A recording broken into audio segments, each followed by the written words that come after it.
Going to go to our Matt Baumgartner. Guest flights and tours of a World War II B-17 bomber continue this week at the University Park Airport in State College. Flights are open to the public, but Monday's flight was reserved for veterans who originally flew the planes during the war. One of those veterans on board was the grandfather of our very own Matt Baumgartner. Yeah, so neat. He was able to ride along with him as he took to the skies for the first time in decades. He joins us live now to tell us the story. Matt, what was it like?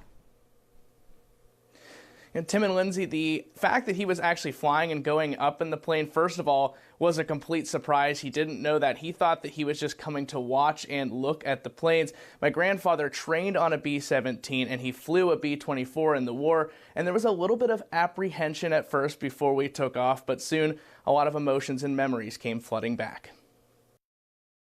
I can't believe that we're even thinking about going for a flight on this.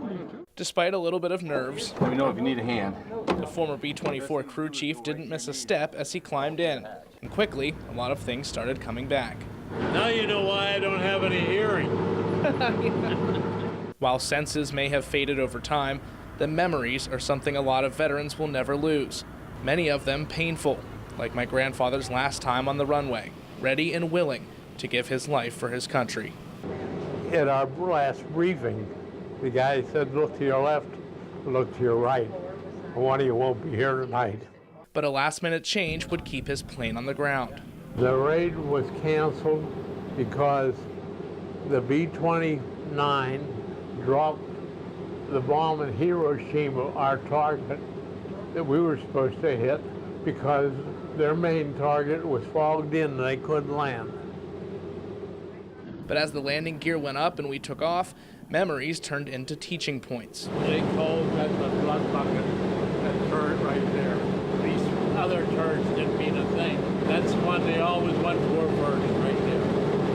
Those 50 calibers used to shoot bursts of 12 to give you a shotgun pattern. After about 20 minutes scouring the State College skies, it was time to come back down. And at least the landing was better than he remembered.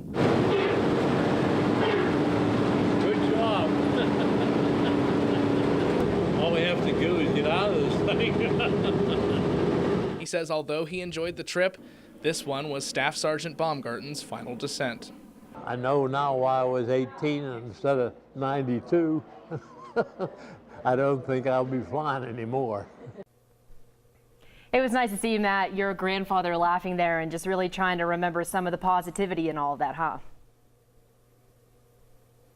Yeah, I mean, there was a little bit of emotions, obviously. When you go through something like that, there's some sadness, but then once we actually took off, there was a lot of joy and happiness, and I think he was really happy to kind of show me what he did for our country and kind of teach me a little bit about the plane as well. It was a lot of fun. And what was it like for you?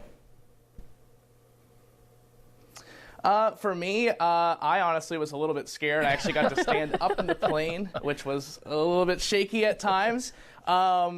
So shooting was a little bit wobbly. I apologize for some of the shots in there that might be a little bit wobbly, but it was definitely a really neat experience. Something, obviously, it's kind of a once-in-a-lifetime thing to get to do.